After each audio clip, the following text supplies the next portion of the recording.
الحمد لله رب العالمين والعاقبة للمتقين ولا عدوان إلا على الظالمين وأشهد أن لا إله إلا الله ولي الصالحين وأشهد أن محمدا عبده ورسوله وصفيه من خلقه وخليله سيد الأولين والآخرين اللهم صل عليه وعلى آله وصحبه ومن اتبعهم بإحسان إلى يوم الدين أما بعد. Mes chers frères et sœurs, aujourd'hui avec l'aide d'Allah Tabarak wa Ta'ala, on a rendez-vous avec un sujet très particulier. Ce sujet est très important, il s'agit du danger de la baisse de foi. Du danger de la baisse de foi.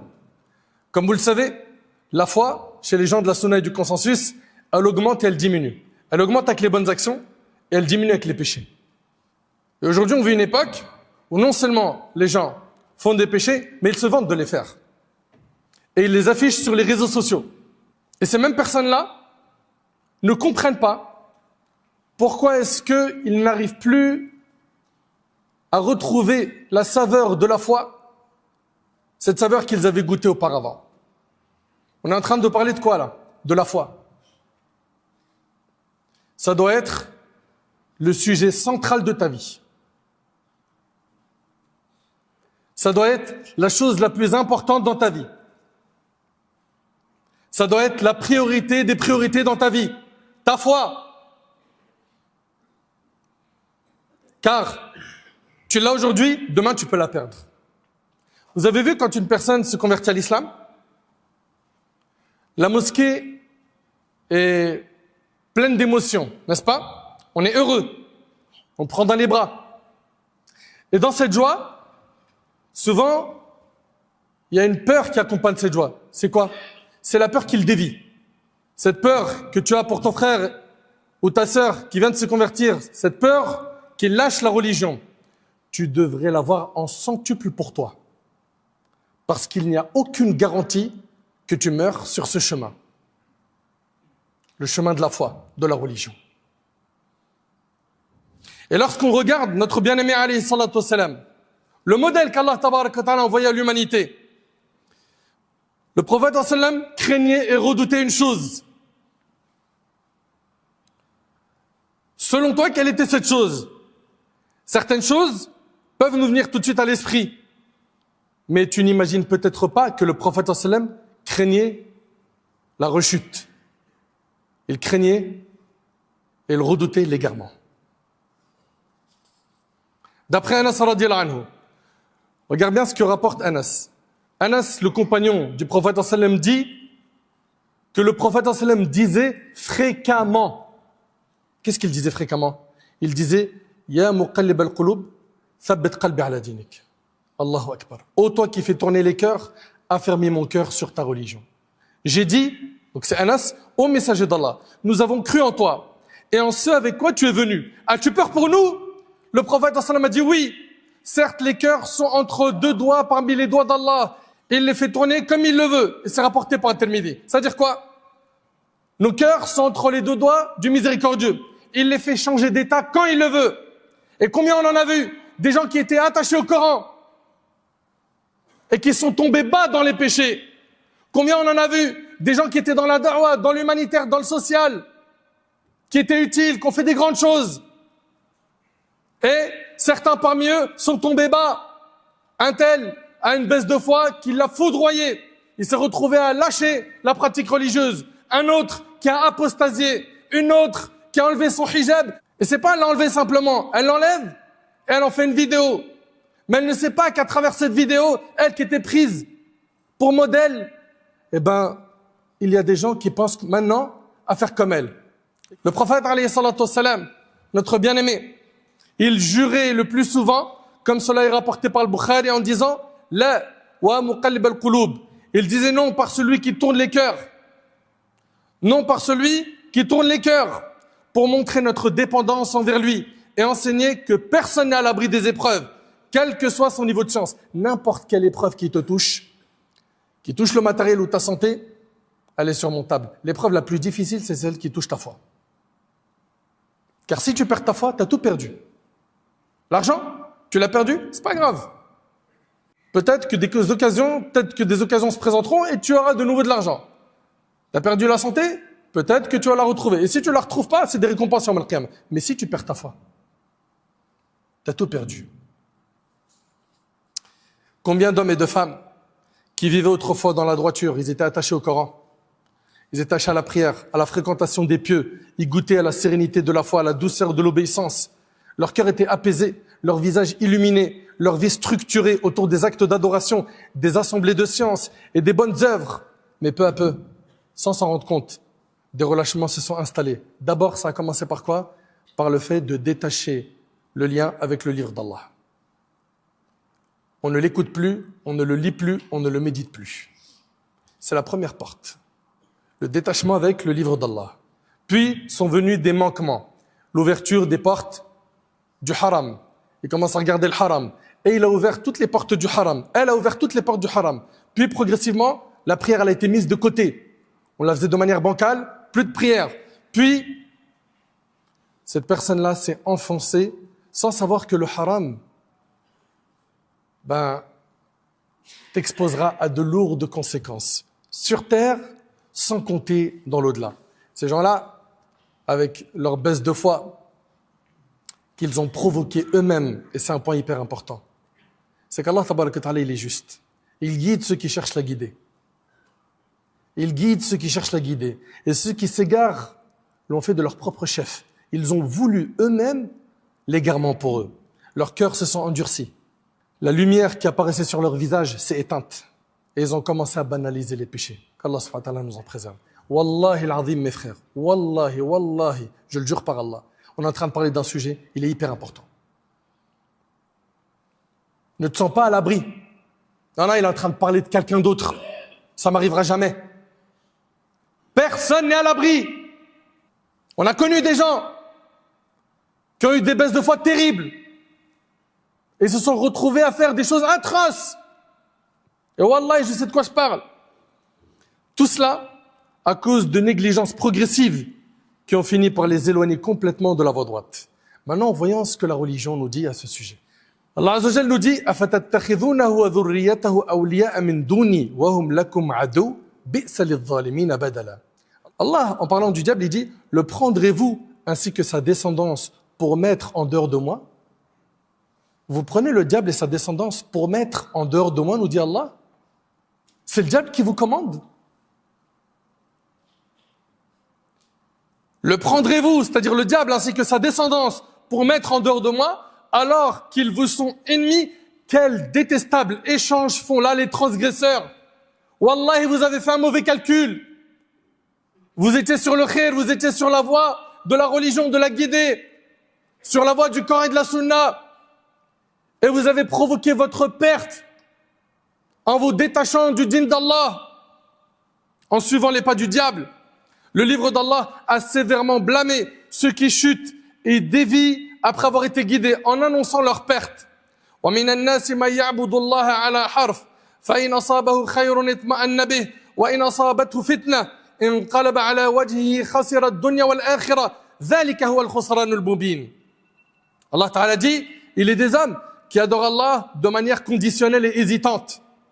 Ils adorent Allah de manière conditionnelle et hésitante. Si un bien mondain lui arrive, il s'en rassure. Mais s'il est frappé par la moindre épreuve, il se détourne de la religion d'Allah. Il se détourne de la religion d'Allah, perdant ainsi ce bas monde et l'au-delà. Telle est la perte manifeste. Et en montrant cela, ils sont en train de faire quoi en fait? Suivre les pas du diable. Suivre les pas du diable. C'est pourquoi Ibn Abi Mulaika, rahimahullah, c'est un parmi les plus prédécesseurs, il disait Allahumma inna na'udhu bika an narja ala a'aqabina ou an nuftana an dinina. Il disait, oh Allah, nous cherchons refuge auprès de toi contre le fait de revenir sur nos pas ou d'être éprouvés dans notre religion. C'est la pire des épreuves. Mon frère, ma sœur, toi qui te reconnais, toi qui vis cette chute spirituelle, toi qui es en train de vivre aujourd'hui cette crise au niveau de ta foi, sache que malheureusement tu as fait de mauvais calculs. Pourquoi je te dis ça? Parce qu'en réalité, si tu regardes bien, c'est toi qui as provoqué cet éloignement de ta religion par toi-même. Par toi-même. Allah subhanahu wa ta'ala nous a informé que même son prophète alayhi salatu wassalam a besoin de l'assistance d'Allah et de son affermissement, sans quoi il pourrait dévier. Allah ta'ala il dit au prophète sallam وَلَوْلَا أَنْ ثَبَّتْنَاكَ لَقَدْ كِدْتَ تَرْكَنُ إِلَيْهِمْ شَيْئًا قَلِيلًا. Si nous ne t'avions pas raffermi, tu aurais bien failli pencher quelque peu vers eux. Subhanallah, Cheikh Saadi il dit, si telle fut la condition du prophète sallam, qui est la plus parfaite des créatures, alors que dire de tout autre en dehors de lui? On a tous besoin qu'Allah y raffermisse notre cœur sur sa religion.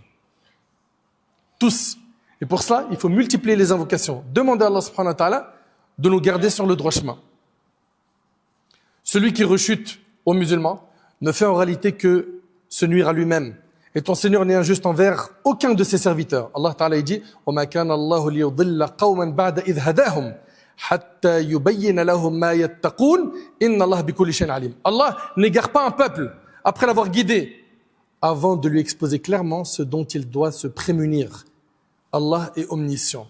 Le fait que l'homme dévie est une cause pour qu'Allah détourne son cœur. Allah Ta'ala dit فَلَمَّا زَاغُوا أَزَاغَ اللَّهُ قُلُوبَهُمْ وَاللَّهُ لَا يَهْدِي الْقَوْمَ الْفَاسِقِينَ. Lorsqu'ils s'écartèrent sciemment de la vérité, Allah fit dévier leur cœur, car Allah ne guide pas les dévoyés. Subhanallah. Faut pas faire preuve d'orgueil. C'est quoi l'orgueil? Le prophète il a dit Al-Kibr, batarul haq wa ghamtun nas. C'est le fait de refuser la vérité et de mépriser les gens. Accepte la vérité. Le problème, c'est que certains, pourquoi ils ont pris l'autoroute des péchés? Parce qu'ils suivent tellement leur passion que pour eux, ils ne se voient pas continuer à pratiquer la religion. Pour eux, la religion est un frein. Alors que non, ce n'est pas un frein sur tous les plaisirs de ce bas monde. C'est un frein que concernant quoi? Les interdits. Et ce qu'Allah subhanahu wa ta'ala interdit, wallahi, c'est pour ton bien. Mais le problème, c'est que les cœurs ont été scellés. Par quoi? Par l'accumulation des péchés. Par le fait de les minimiser. Allah tabaraka wa ta'ala dit Kalla bal rana ala qulubihim. Il n'en est pas tel qu'ils le prétendent. Ce sont plutôt leurs cœurs qui ont été recouverts par les péchés qu'ils ont commis. La rechute aux musulmans est un chemin dangereux que l'homme emprunte par lui-même, car Allah n'est pas injuste. Elle survient lorsque la foi faiblit, alors que celle-ci est une protection. La foi est une protection contre les passions et les ambiguïtés. Multiplier les actes d'obéissance permet d'avoir une foi qui est maintenue. Multiplier les péchés détruit la foi. La rechute aux musulmans est aussi le fruit amer de la banalisation des péchés et des désobéissances. Le prophète sallam dans le hadith rapporté par Tabarani a dit « Prenez garde aux péchés que l'on considère comme insignifiants, car ils s'accumulent jusqu'à entraîner la perte de celui qui les commet. » La banalisation des péchés est une cause de perte. Elle éloigne du repentir et ouvre la porte de la rechute. Beaucoup ont chuté après de simples négligences, jusqu'à s'habituer au mal et fréquenter les gens du péché. La banalisation des péchés est une cause de perte. Elle éloigne du repentir et ouvre la porte de la rechute. Mes chers frères, mes chères sœurs, le remède est de reconnaître ses faiblesses, se tourner sincèrement vers Allah, l'invoquer et chercher son aide. Il n'y a pas une maladie sans qu'elle n'ait un remède. Toi qui aujourd'hui te reconnais à travers ce discours, sache que le remède, c'est que tu invoques Allah. Le remède, c'est que tu reviennes à Allah subhanahu wa ta'ala. Les solutions, elles sont faciles. La première, c'est que tu invoques Allah. Tu demandes l'aide d'Allah. Comme dans le hadith, Allahumma a'inni ala dhikrika wa shukrika wa husni ibadatika. Allah, aide-moi à t'évoquer, à te remercier et à bien t'adorer. Demande-lui l'aide. Demande-lui l'assistance. Demande-lui le secours. Également, il va falloir que tu nettoies ton entourage. Ta fréquentation, elle ressemble à quoi? Est-ce que autour de toi, tu as des gens qui se concurrencent dans le bien, qui sont très hauts dans la pratique religieuse? Si c'est le cas, alhamdulillah, tu es sur la bonne voie. Dans le cas contraire, il faut que tu nettoies cette fréquentation, car elle est nocive. Elle est nocive. Également, la science. Plus tu vas connaître Allah, plus tu vas avoir de la pudeur de lui désobéir. Apprends à connaître Allah, akhi. Ma sœur, apprends à connaître Allah. Étudie les noms d'Allah. Apprends la croyance. Également, il y a ce qu'on appelle jihadun nafs. L'effort que tu vas faire contre ton ego. Aujourd'hui, ça va être difficile de faire certaines pratiques. Mais à force de faire l'effort, Allah va t'aider. Rapproche-toi d'Allah. Allah t'ouvrira les portes qui mènent à lui. Allah Ta'ala dit « Walladhina jahadu fina lanahdiyannahum subulana » Ceux qui font des efforts pour nous, nous les guiderons vers nos sentiers. Donc, il faut que tu fasses des efforts. Toi qui n'avais pas l'habitude de faire la salat, toi qui mangeais l'argent sale, toi qui avais des fréquentations illicites, ça commence par l'effort. Il faut que tu te prennes en main. Et ça doit être motivé par une volonté. Il faut que tu aies cette volonté ferme de changer et de t'éloigner des endroits des tentations. T'as une baisse de foi? Reviens vers Allah. Reviens vers Allah, invoque-le. Fréquente des bonnes personnes. Apprends ta religion. Change l'entourage. Fréquente de plus en plus la mosquée. Et fais pas ce que font les gens. Ils ont des baisses de foi, ils se confient à des mauvaises personnes. Physiquement ou virtuellement. Virtuellement, tu peux te retrouver à avoir des gens qui sont très durs et très méchants. Et au lieu que tu trouves un soutien et de l'aide pour revenir, ils vont peut-être t'enfoncer et confirmer ton choix d'égarement. Enfin, mon frère, ma sœur, ce sujet-là, Wallahi wa Rabbil Kaaba, il est d'une grande importance. Faites de votre foi un souci. Aujourd'hui, le souci de beaucoup de gens, c'est l'argent. Du matin au soir, il regarde son application, ce qui est rentré, ce qui est sorti, les prochaines dépenses. Demain, il y a un prélèvement qui va arriver, etc. Non. Il faut donc que la foi soit ton objectif principal. J'implore Allah subhanahu wa ta'ala d'augmenter notre foi. Qu'Allah tabarak wa ta'ala nous pardonne nos manquements. Qu'Allah subhanahu wa ta'ala nous guide sur le droit chemin. Qu'Allah subhanahu wa ta'ala fortifie notre foi. Qu'Allah tabarak wa ta'ala améliore notre